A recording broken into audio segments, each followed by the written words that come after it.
When you have your girls, you're never alone. You get together for coffee, maybe to work out, or just to laugh. We created Hey Girl, just for you. Can't wait for you to join us. Hey, everybody, welcome back. I'm Kim with an E, and this is episode 70. If you're joining us for the first time, I want to let you know that Hey Girl is a safe space where you can share your experiences and be affirmed.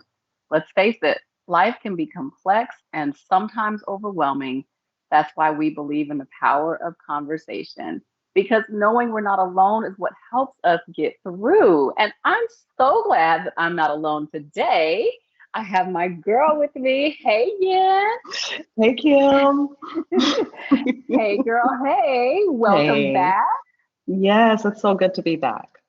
Glad to have you and glad to have all of Mm. you who are watching. Be sure to say hello to us in the comments and let us know you're here. Welcome Yin back to Hey Girl as the co-host this week.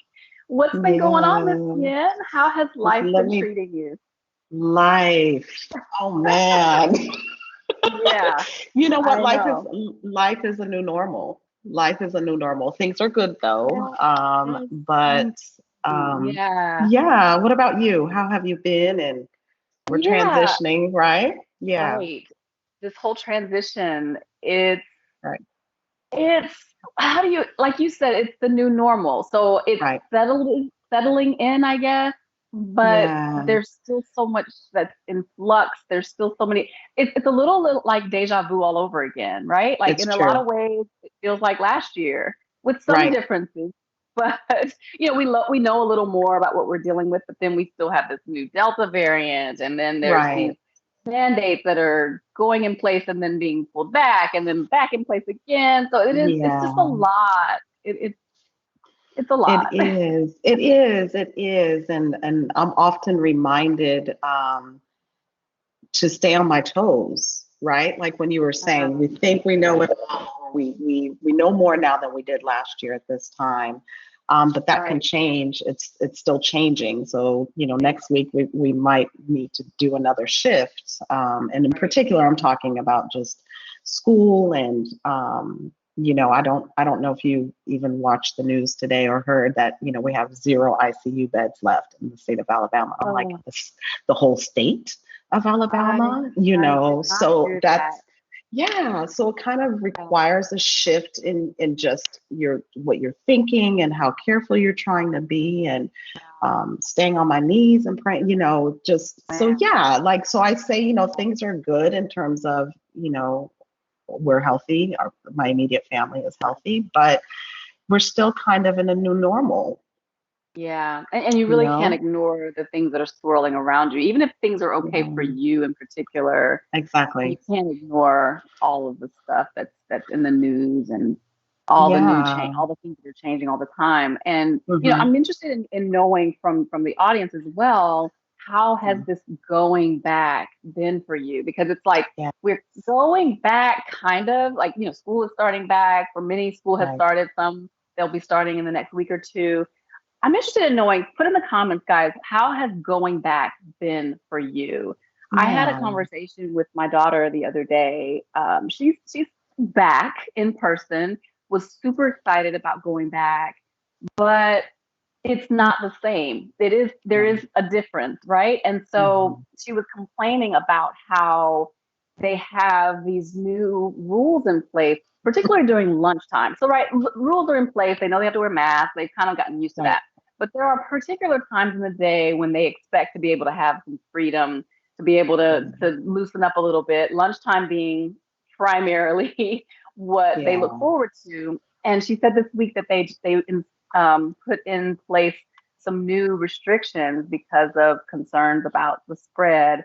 And now their lunch period is shortened and they're split Right. up, right? So they're having to Right. be in different spaces. The freshmen and sophomores go at one time, and then the juniors, seniors, and that means they have half the time that they had before. And so what she was Mhm. saying is, I understand why, but stress lunchtime has become a stressful time now because they're Yeah. rushing you to finish your lunch in Right. 20 minutes and hurry up so the next group can come in. And she's like, I can't talk, I can't relax, I'm trying to stuff my food in my mouth, I'm not finishing my lunch. Yes. And so it's Yes. like, while we understand why these things are needed, it's Mhm. hard. And my heart was breaking for her. I was thinking in my mind, Right. how can I principal and tell her we need to figure out another way to keep the kids safe. While I don't want to be the complaining parent, I feel like the Yeah. kids are suffering because it's stressful for them and their little lives and their little world.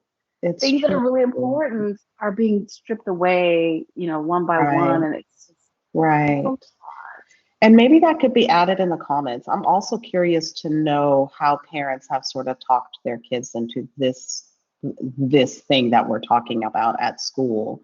How to keep them, how are you keeping your kids encouraged? How are you trying to normalize what's not normal in their right. minds? I'm really curious to know because I struggle with that. I mean, I hear the complaints when our kids, for those who don't know, Kim and our kids go to the same school, at least the one that is not in college, of course, is not, but Right. That's a and whole so when story. so when that information came home to me, my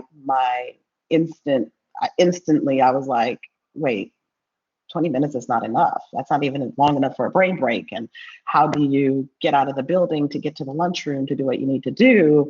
And as I'm reacting, and I was like, oh no, but wait, this might be kind of a good thing because it's minimizing their amount of time without a mask or, just getting relaxed, and then came all the other emotions. But I'm just kind of curious to know how other parents are sort of managing Yeah. this kind of new thing for their kids. Yeah. Striking that balance between what we know is best for Right. them on one level, but could also be harming them on Sure. another level, right? The Right. emotional, the Right. mental stress. Right.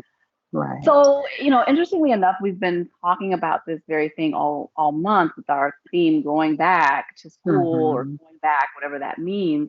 And I Yeah. really was appreciative of our guest, Jana Peterson, who shared some great resources for kids Mm-hmm. in particular, how to talk them through times like this. The handouts that she gave us, we've made available to you here on our Facebook page. If you go into the Yeah. photos tab, you'll see some of those resources, just ways to talk to your kids, some things that you Mm-hmm. can do or have them do, journaling and that sort of thing, to work through Yeah. what they're dealing with. We can't minimize their emotions and how they're No. feeling. No. Just like we're stressed, they have their Yeah. stress. So those Yeah. are really good resources you may want to check out. And Right. and then of course we have resources for you ladies, moms, on justkim.net. For a while now, we've had those out there, and you may want to just check them out again. We have that great coping kit that Black Therapy for Black Girls has out there, and there's also a little downloadable 3 ways to deal with disappointment. So Yeah. check those out as well. And of course, we want you to go to the justkim.net site just to check it out from time to time. I'm going to start blogging more. Oh, I've been a little good. lax in doing that, but I'm going to get it going again. And Yeah. one blog post that's out there right now is actually the Hey Girl High Five, which we want to make sure you guys are checking out and supporting. Hey Girl is all about supporting the sisterhood. And Right. the businesses that are listed there are, many of them are women owned, Black women owned, or minority owned businesses. And we want to make sure you are supporting them as well. And of course, if any one of you are out there who has a small business or knows someone who does, we would love Yeah. to add them to our list. So Yeah. you can Reach do out. that Yes. or put it in the chat. Yeah, let us know who we need to add to the list. Mhm. And I feel like there was something else I was going to say about that. Of course, I'm not remembering now. But go ahead. What were you going to say? No, I wasn't going to say anything. I was just going to put in a plug for your Hey Girl gear. I was privileged enough to get a tank top that. Can we just talk about the tank top just for a moment here? I sleep in it. I Awesome. lounge in it. and then I throw I on a little sweater and wear it for the day.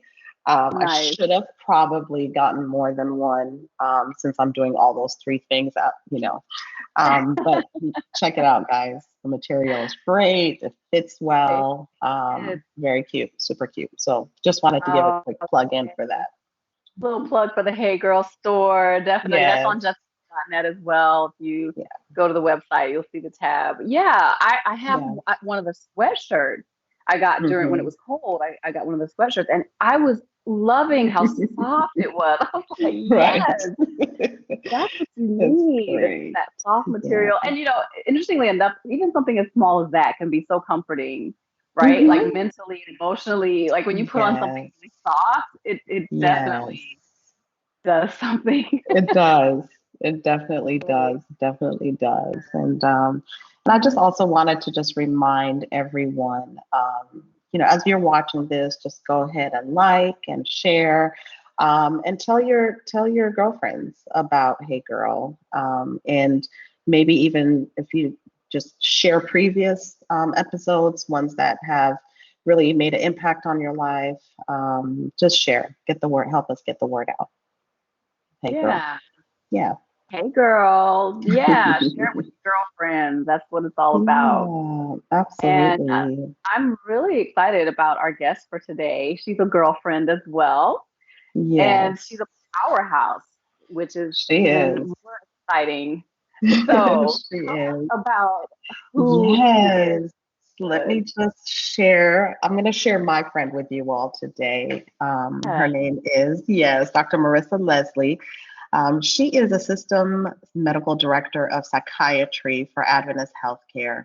She is an assistant professor of clinical psychiatry for Georgetown University School of Medicine and member of the Adventist Healthcare Board of Trustees.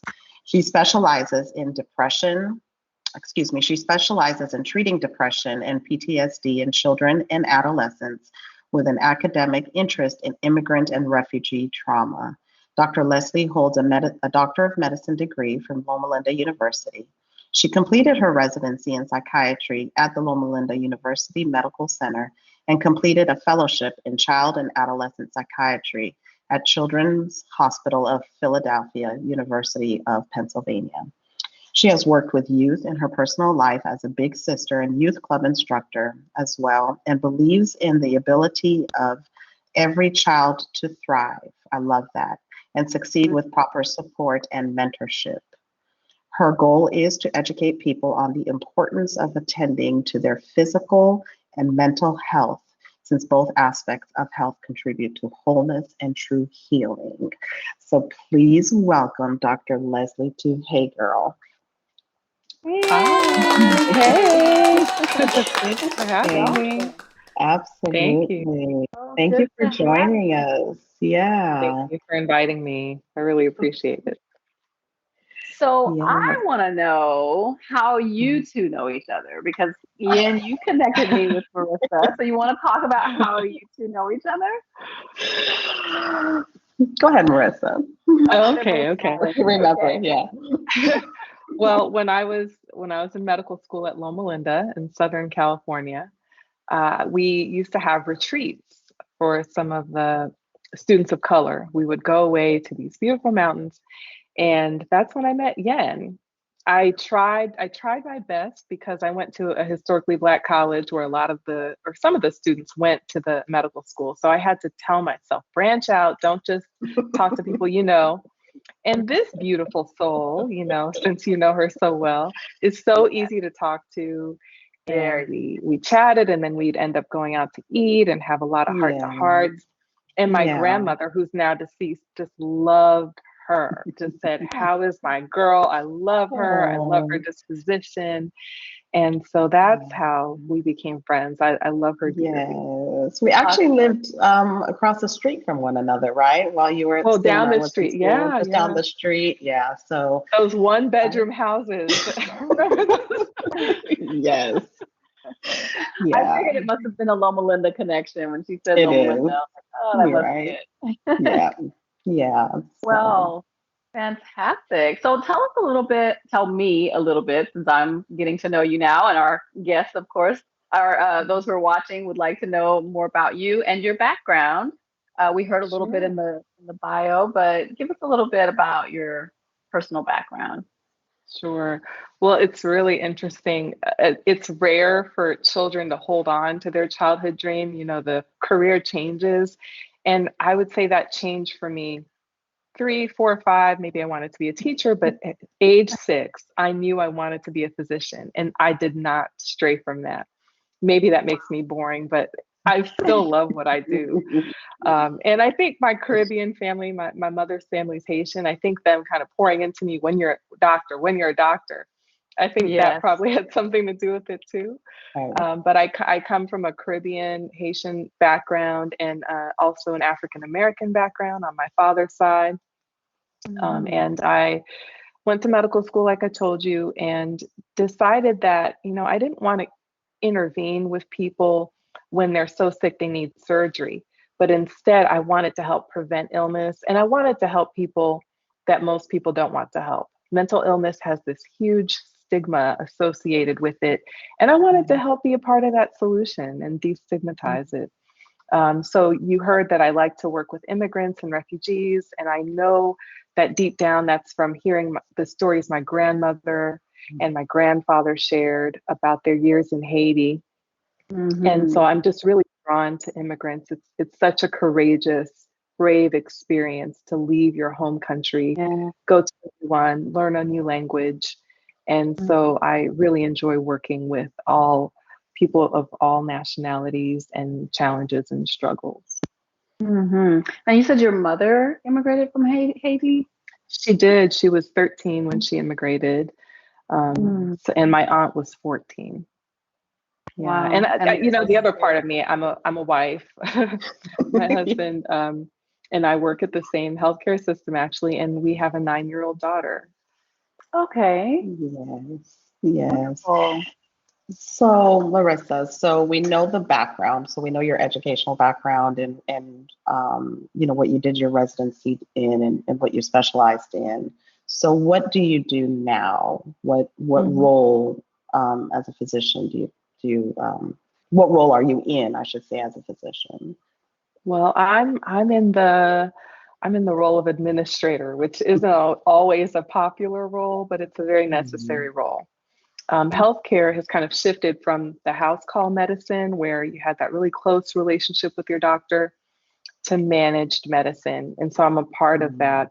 But I count it a privilege because I can advocate for other physicians and patients, honestly, and say, no, I think we need a little more time with our patients. I know that it will cost this amount, but it's worth it. So I get to recruit psychiatrists to our healthcare system. I get to help shape the vision of care we provide. And I get to train medical students in talking to patients in a patient-centered way and in developing new programs and a lot of really cool, interesting things. So you spent how many years in actual clinical patient contact care? How many years? I still see patients. I actually still see patients. Okay. Two half days a week, I still see patients. Okay.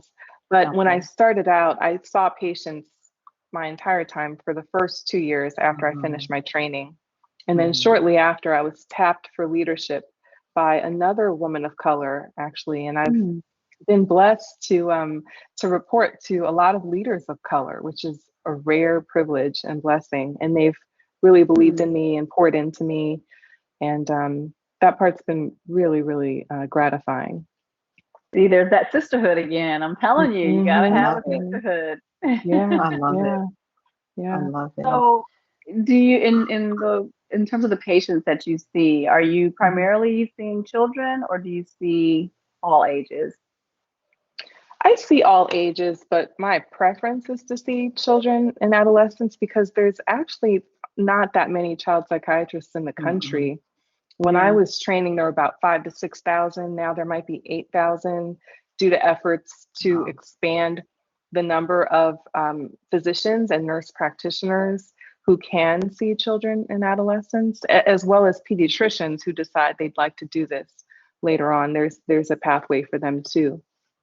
But I primarily see children and adolescents. I love them. I connect with them. And sometimes they act like I'm their age, even though I'm not even half as cool. What do you think the reason is for that, in terms of not having many providers in that area of care for that age group? That's a really good question, Yang. Yeah. I think one of the reasons is that it's a challenge to work with families. You're not just working with an individual, you're working with a younger mind that doesn't always want to be in your office. And you're working with their caregivers, their parents, their grandparents, their foster parents. And in families, sometimes we bring that generational pain, trauma, mental health issues to our parenting, and to our family dynamics. And so that makes for really sometimes long sessions and challenging conversations. So you really have to love it. You have to really love working with children and their families. Yeah. Right, because it's always going to be and. Right. Yeah. It's like when you're teaching at that K-12 level, you have to deal with parents always, and that's always a component in in the work that you do. Right. Yeah, and so what are some of the challenges that you have seen even prior? Let's talk prior to COVID, then we'll talk about COVID challenges. Sure. But prior to COVID, what are some typical challenges that you see children in particular dealing with? Well, according to some of the mental health statistics, it's actually more common than people think. 1 in 5 children deal with a mental health issue or a learning disorder. And I think we tend to forget how learning challenges and learning differences can affect a child's mental health. So I saw a lot of that. I saw a lot of children struggling with unidentified learning differences, or ill supported learning differences. I also saw a lot of anxiety. And I wondered, why do we have so much anxiety among youth when nowadays they don't have to go to the library and research and look at microfiche, right? They have Google at their disposal, and phones and a lot of socialization.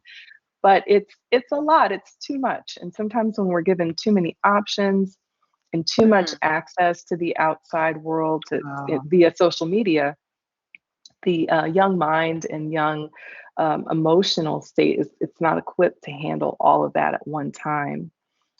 There's a lot of comparison on social media, a lot of body shaming of self-shaming by youth, and learning definitely an issue. The other thing I'm seeing is a lot of experimentation with different drugs and accepting marijuana more at a younger age. And people have different views on that. But I think what we can all agree on, physicians and the general public, is that the young mind is a little too young to experiment heavily with those things. It can affect brain development. Those are some of the major things: learning, anxiety, and risk taking. Yeah, and unfortunately, I also see a lot of suicidal thoughts, which, despite all of our aggressive work to decrease the rates, just continue to climb. And I suspect it's a societal issue. There's something we need to just reset and shift and connect more with youth on a personal level, and not just social media detached level. Yeah, you're definitely, I would say, well, I'm sure we're going to talk about it when we now put it, relating it to COVID. But I was so, I'm going to sound a little numb saying shocked, but I was so shocked to hear of how young kids have suicidal thoughts. In my mind, I'm thinking, but you're so young, like what pressure could possibly be on you that you don't see a bright day for tomorrow, and I think you're so right that we really need to be a little bit more aware of what burdens are put on kids intentionally or non-intentionally, just Yeah. access to social media alone is kind of a lot, is what I'm hearing you Yeah. say. Yeah. Yeah. I And feel yeah, like, and when you say young children are having these thoughts, I think what parents or those who love children should know is young children, sometimes when they say that, they don't know what it means. They just know that they feel really bad right now and they want that pain to stop, Yeah. which doesn't mean we shouldn't take it seriously. It just means that it can mean a whole bunch of things when a child says that. Right. That's good to know. Yeah. I think about how this population, children, has traditionally been forgotten, maybe even ignored. If we think about our parents and grandparents' generation, that's the generation of children being seen and not heard, right? Mm-hmm. And yet, if we really think about it, they are also the most vulnerable to abuses and stresses that they then will have to process in silence. If you were raised in that generation where children are seen and not heard, so if they are dealing with things, if they've been abused and having to hold it in, they in the past particularly have not been given that permission to speak on whatever it is, and I think that has certainly been a problem for young people traditionally. But now that we're in an age when people are talking a lot more about things, a lot of things are coming out, and you see a lot more in the mainstream conversation about therapy and intervention and so forth, and protecting these vulnerable populations. I'm interested in knowing whether or not this is still a problem, though, that that young people are not getting the help that they need because they are still sort of being trained to be seen and not heard. And I asked that question with a twofold question in particular: how many of your patients, or what percentage, I guess I would ask, are of color? Because I know that in particular cultures, African American culture being one of them, it's definitely not okay a lot of times to seek therapy or get help and mental help and that sort of thing. It's just you hear other groups speaking more openly and freely about getting intervention or getting help or talking to their therapist. And so I'm just curious to know, in your experience, those two things, either the cultural sort of kids, or people in general don't get help, you don't let anybody know what's going on in your house, and then in particular, young people not being given permission to speak about what they're feeling. Right. I mean, you're on it, Kim. Youth, the benefit of youth, we don't give them enough credit. They are far more advanced than even our generation was when it comes to being transparent about mental health. And I think there's a tendency of older people to think, well, I survived it, you should survive it. And our young people are telling us, well, that's not healthy. Right? That's not healthy. We shouldn't have to survive this. So we definitely need to listen to them more. I think we sometimes transpose our experiences onto theirs, and we may have endured things that have affected us in ways we don't realize. So I think that's why sometimes they have to speak louder. Communities of color still struggle with Black people don't do that, Spanish people don't do that. We don't talk to therapists. We keep things in our families. Yeah. And I am starting to see an openness, though, more of an openness to it. And so it's starting to be encouraging, but definitely I still see youth kind of said, I had to basically get to this point, to a desperate point from my parents or my grandparents or my aunts to let me see you or go get some treatment. They just kept telling me snap out of it or just do well in school. And they didn't realize it was more complicated than that. And tell me the second part of what you said, Kim, what you were asking. So, I think you answered it. You were saying that culturally you see a difference in the feeling of the comfort with seeking help. And you still see that minorities are less inclined to come to you, but you also are seeing a shift overall that young people are getting help more maybe than they used to in the past, or it's becoming more accepted. I guess the other question was just in terms of the student teacher mode, sorry. The patients that you see, I was curious to know what percentage would you say are children of color, and Right. what percentage are not? Because I'm curious to know, how many Black kids are coming to get help. You know what I'm saying? I just wonder if it's a thing. I see a good number of Black students. For context, I'm in the DC metro area, which is a Yeah. pretty diverse area. So I see, this may resonate with Yen, I see some African patients. I see some Caribbean, African American, Asian patients.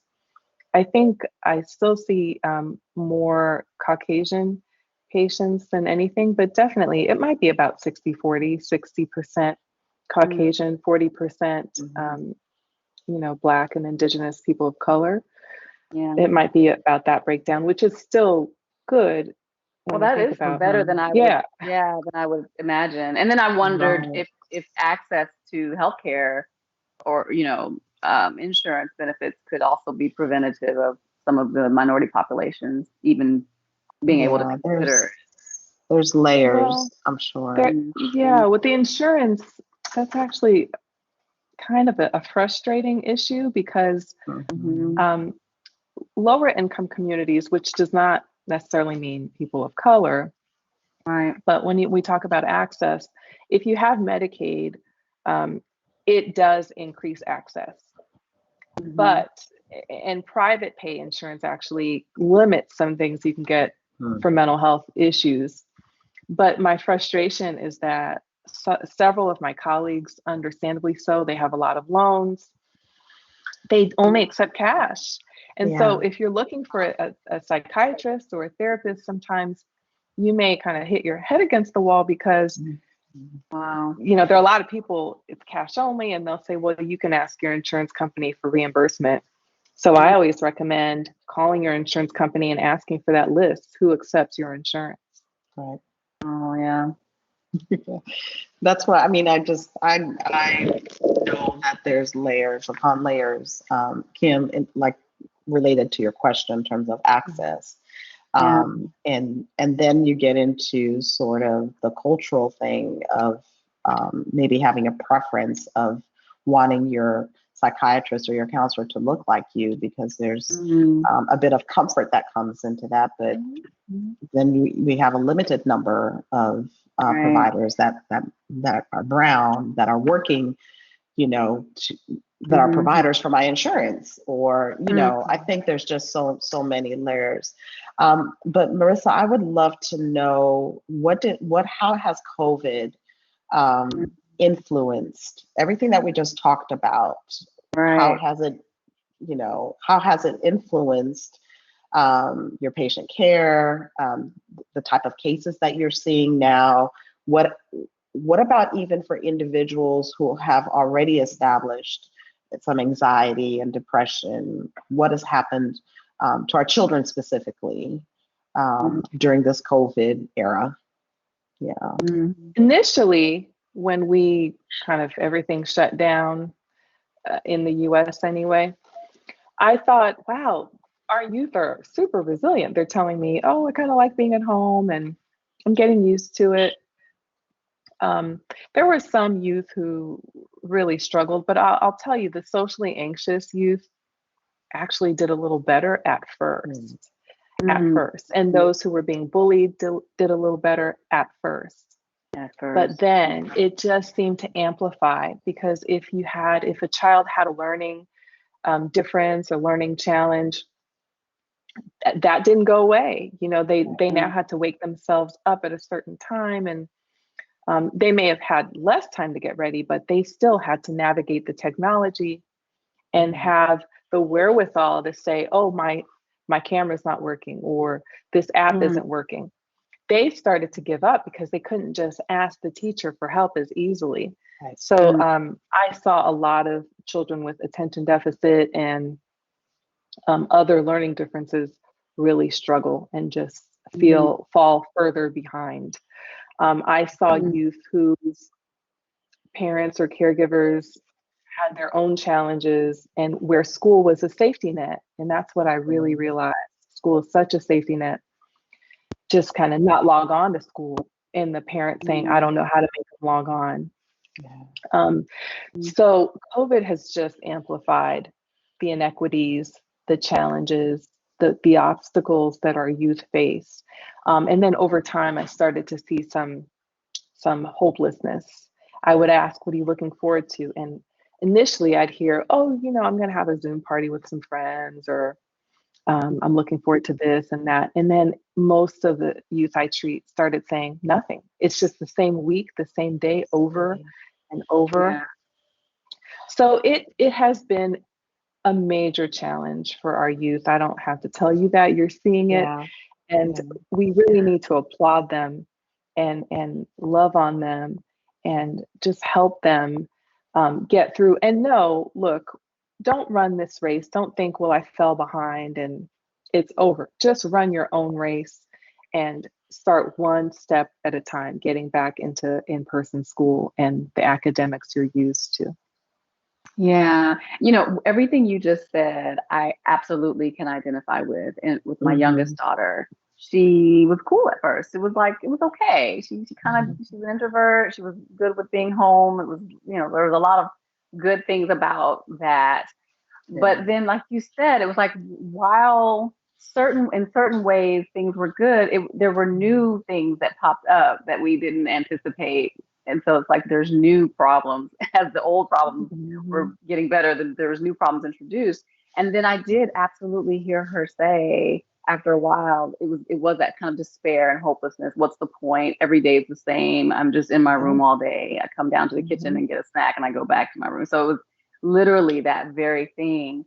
And then now, again, we were going back, and there was so much excitement in my household. I cannot even begin to tell you she was just buzzing because it was just, finally, I'm going back. And then, as I was saying before we brought you in, then there's these new challenges that are introduced. Right. Going back, it's not really the same, and it's not what was expected.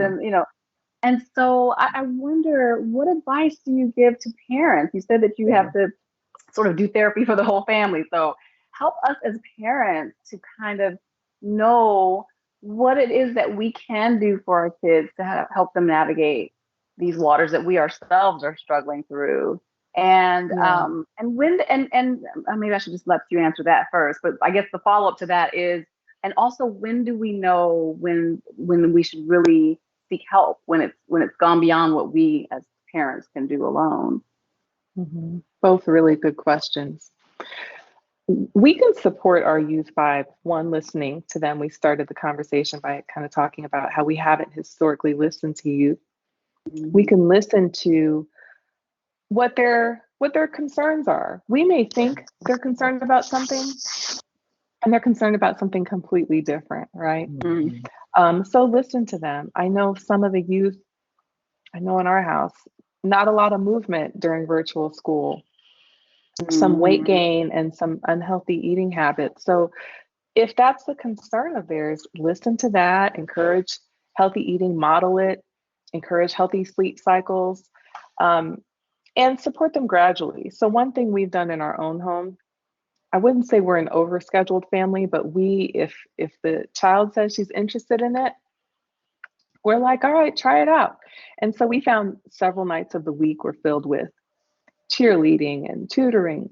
And so we dialed all of that back. And so now it's basically one activity a week instead of 3 or 4. And if your child needs that to gradually readjust to school in a completely new way, right? With the mask and the mask breaks. I just think that the more we can take off their plate that's not completely essential, the better. Give them time to adjust.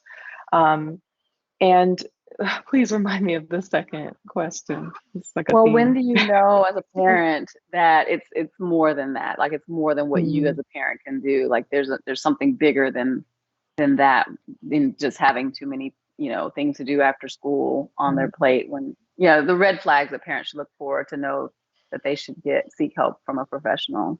Some of our our youth, some of our children will tell us that we should listen. But if they don't, our rule as psychiatrists, therapists, we look at how much it's interfering with what they're supposed to be doing. So are they saying, oh, I really don't want to go to school. I'm not going to school. Are they no longer interacting with siblings or with you? So let's say they're teenagers where we're really not cool anyway. Right. Are they not even wanting to talk to their friends? Yeah. I think the key is a change. If you have a child who has one or two close friends, they don't have a wide social circle. They're very happy with the small one. That's fine. But let's say they are that small social circle child and now they interact with no one. That's a red flag. Same thing. If they have a wide social circle and they are just not themselves, they don't want to interact with anyone, that's a red flag. A lot of sleeping, sleeping too much, sleeping too little, eating too much, eating too little. Basically, it requires kind of understanding your child, paying more attention to see if there's been a major shift. And so it doesn't have to be, I thought about killing myself. It could just be, I'm just kind of not excited about my future. I don't know if I want to go to college in this world. What do I really want to do? It's never a bad time to talk to a therapist and explore the things that are bothering our children. And now with telehealth, it's a little easier to do that virtually. Yeah. And what I'm really hearing you, I'm listening and I'm just nodding like, yeah. What I'm hearing you say is, parents, pay attention. Pay attention. Absolutely. Observe your child, ask the questions. And, when you're talking about not overloading the family schedule, but not overloading your schedule, that this is a time where it's time to pay attention and spend time with your child and asking questions. I find it, I have one child that is not a good I shouldn't say good, it just doesn't communicate much. And so it's easy if you have a child like that they seem okay, they're kind of, going about their life, that you just are waiting for them to say something or you're waiting for a red flag. And it does require you to pay attention and to ask questions and find out really what happened today and how did you feel and all that. So that's what I'm hearing you say, Marissa, is really pay attention and absolutely. And notice the changes. Notice the changes, because it might just be slight. Right. It doesn't have to be this big, huge thing that the child sort of is doing or not doing. And I think it's really important what you said as well, that there's no bad time to seek help, to make an appointment with a therapist. It wouldn't hurt, even if you don't think it's a big deal. It wouldn't hurt. And it's so easy now with telehealth, right? You don't have to go anywhere to get that intervention. So why not? Right. Absolutely. How do you communicate that with a teenager? So, teenagers that are probably a little bit more reluctant to think of, I'm going to go see a mental health specialist. What are your suggestions on sort of how you bring it up and how do you talk to them about that? Yeah, no, it's a great question. I think that if you as a parent have received mental health support, therapy, counseling, share that experience. I find it helpful. I find teenagers are a lot more open when they hear, when I was your age, I struggled with this. I struggled with my body image, or I struggled with learning, or I struggled with the death of a loved one. And so I went and saw a counselor and it really helped. And if that's not your experience, finding someone that has that experience, maybe some of their friends, maybe another family member, but then you can also present it this way. A therapist is a highly trained coach. A good therapist will not give you the answers, but help lead you to the answers that you find for yourself. and also keep you safe and healthy.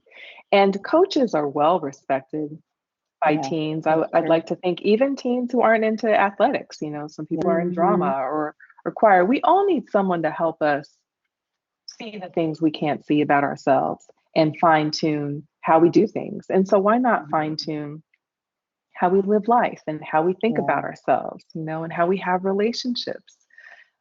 It just helps us. And the earlier we do that, the better. So I would present it that way instead of something's wrong with you, you need to go see someone. Right. But hey, let's fine tune these areas of your life and you get to do it. I'm just kind of in the background. It's your work. Yeah. Well, what about also if you're a parent who hasn't sought help in the past, what about saying, you know what, I think, this COVID, we can blame everything on COVID, right? So just saying, this COVID stuff is really getting to me. I think I'm going to go, talking about the parent saying, I think I'm going to make an appointment. Would you like to make one as well? Maybe we could do it together, or I can make one and then make one for you. I know that in my household, that actually was very effective. I was like, you know what, I'm going to make an appointment for myself. And then I talked to my daughter about, how much it helped me, and she was open for it anyway. But as parents, we are supposed to model the behavior that we want our children to display, and I think that's such an important step in taking away that stigma that they may have around this, seeking this kind of help. Right. No, I think that's a really good point, Kim. And the reality is that our children have been under pressure and stress, and so have we. Truly. Virtual schooling. For sure. Managing it all. Fearing for our health and the health of our children, especially nowadays with the Delta variant. It just makes sense for many of us to seek more support in balancing it all. And studies show that women have really borne, our sister girls have really borne the brunt of the additional stresses of COVID. Right. I had another question. We're talking a lot about therapy and seeking help and talking to someone who's a professional, but you're a psychiatrist. And I know that psychiatrists don't just talk to their patients, they also prescribe medication. And I'm curious to know, at what point do you make that decision to not just counsel, but also prescribe? It's not a decision I make lightly, and it's not because I think medication is bad. Medication can be very helpful. I equate it to a cold and a flu. Sometimes with just rest and hydration, I can recover from my cold or my flu. But if I start having a cough that's not going away and fevers that are getting worse, then I probably need antivirals or antibiotics or IV fluids even, right? So mental health is the same. Some situations, if I think, you know what, you need more sleep, you need more balance in your life, you need to exercise, then I'll recommend that. But if we're dealing with suicidal thoughts and self-injury and extreme angry outbursts that are actually damaging family relationships, sibling relationships, then I'll say, well, I think medication can be helpful. But I tell my patients and their caregivers, their parents, that so that they know I'm not the kind of doctor that's just saying, oh, depression, medicine. I'm actually thinking about how severe the issue is you're dealing with and how much it will impact you. And I always let them know, this is your decision. It is ultimately up to you. I'm just here to help you on this journey. But when people feel like they're making the decision and it's not some doctor with whatever credentials judging them and telling them what to do, they're a lot more open to considering it. That's good. That's a good analogy. It is. It is. I wanted to high five her. Yeah. Oh, wow. Because I love that approach, and even allowing the individual to participate in their care plan, I think is probably gives you a better outcome than if you're just like, nope, medication, medication, medication. Right. So I love that. I love that. So can you share any resources with us, parents? Are you able to share that will help us Absolutely. help our kids? Yeah. Yes. Well, I belong to an academy called the American Academy of Child and Adolescent Psychiatry. It's a long mouthful, right? But the acronym is ACAP, AACAP.org. ACAP has a lot of great resources for families. There's even a section called Facts for Families, ways to have conversations with your youth, forms you can use at schools, explains different illnesses, and definitely there are many toolkits, particularly around COVID and helping children adjust to school, dealing with things that may have surfaced during COVID. I find it very helpful. There's also the American Academy of Pediatrics that may have some resources. And I think those are the two main resources I would recommend. In addition, there's the National Institute of Health. That's where Dr. Fauci works. That's our, research arm and also clinical research arm. So NIH or NIMH for mental health, they also have a lot of great resources for parents and youth. That's great. That's awesome. So here's my question, and this is actually the last question that I have, but I think it's an important one because all along we've been talking about all the things that we can and should do as parents for our kids. What are the dangers if we don't? What do we risk if we don't? If we don't intervene early, it just amplifies and it cripples, not completely, because our kids may go to college and they may get careers, but they may still struggle with those panic attacks, with that social anxiety, or with the attention deficit, and then they lose a job, right? So the stakes are still high in younger ages, but at least we're there to help support them.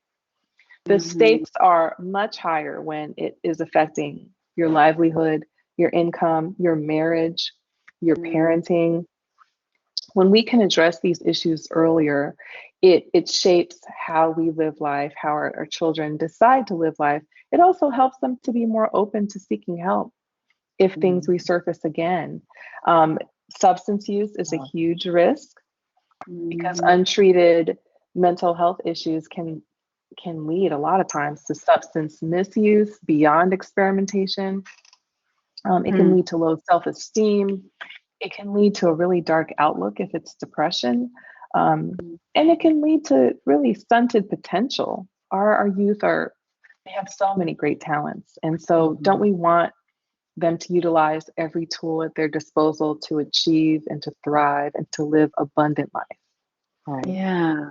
Right. I think that message is so important. If we get nothing else from this conversation, don't take it lightly what you could potentially do to help your kids thrive and potentially prevent them from the opposite, right? If it were to, the issues that they're having now were to worsen, you don't want to imagine the worst possible outcome. So yeah, good stuff. Yeah, did you have anything you wanted to add or to ask? No, I don't. I really don't. I think I have received a lot of information. Yeah. A lot of information. Yeah, no, this is good. Marissa. You're a very easy person to talk to. I can definitely see why you and Yin connected. And, I'm so glad that Yin introduced me to you and you to our viewers, because this has truly been a great conversation, such good information. You're representing the sisterhood well. Yeah. Thank you so much for having me. Thank you so much for having me. It's been wonderful. So thank you so much. So I want to go to our scripture. Yen, I don't know if you want to read it or I can. I can. I don't mind. I can go ahead and read it. It's from Philippians 4, verses 6 and 7. Do not be anxious about anything, but in every situation, by prayer and petition, with thanksgiving, present your requests to God. And the peace of God, which transcends all understanding, will guard your hearts and your minds in Jesus Christ. Amen. Perfect. Yeah. Yeah, I love that one. And, we wish for all of you peace of mind. I know this is a very difficult time that we're in. We as parents and our kids are dealing with a lot, but there is help. We have the word, as you just read, but we also have wonderful resources such as Dr. Leslie, she herself and others like her, and as well as the other resources that we can access online. We're in the age of technology where so much is happening. Yes, that's absolutely right.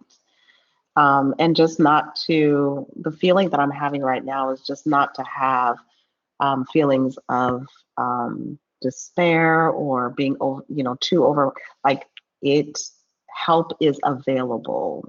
And just as we take care of our physical body, we need to take care of our mental health.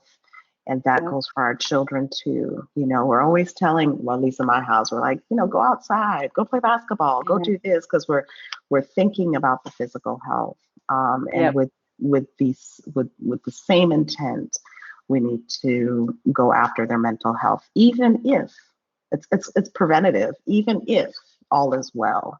Let's just go ahead and do a preventative check. Let's just do a check to make sure everything is okay. And really just working towards changing that to become, quote unquote, the new normal, like what we talked about, right, Kim? That taking care of our mental health should be included in the new normal. Yeah. Yes, I agree. Great. Yeah. 100%. Well, thank you for being here. Absolutely. It was my pleasure.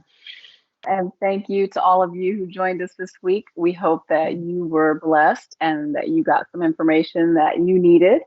Take an inventory of your life. Take an inventory of your household. How are you doing and how are your kids doing? Make sure you're not missing the signs of trouble. Ask them how they are. Make sure you are in their face, in their life. Don't let them close that door and stay in their rooms locked away, right? It's easy to say, oh, he's fine, and go on to do whatever it is. But let's not let anything pass under the radar that maybe we can intervene and help with if there's something going on. And, this theme this month is all about going back and what that means and what that looks like. And so we have talked about a lot of good stuff so far, and we're going to continue this conversation into next week. We actually have two guests next weekend. I'm excited to talk to. They're both from the school system.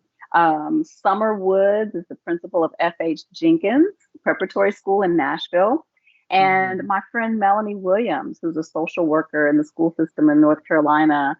They're going to talk to us about how they're working with kids in schools and what going back is looking like for them, both from the perspective of the administrator and then the social worker who is really, she's in the trenches with the kids. So it'll be good to have that conversation next week. Yeah. So join us again next week. And in the meantime, take care of you and those you love. God bless. Till next time. Bye-bye.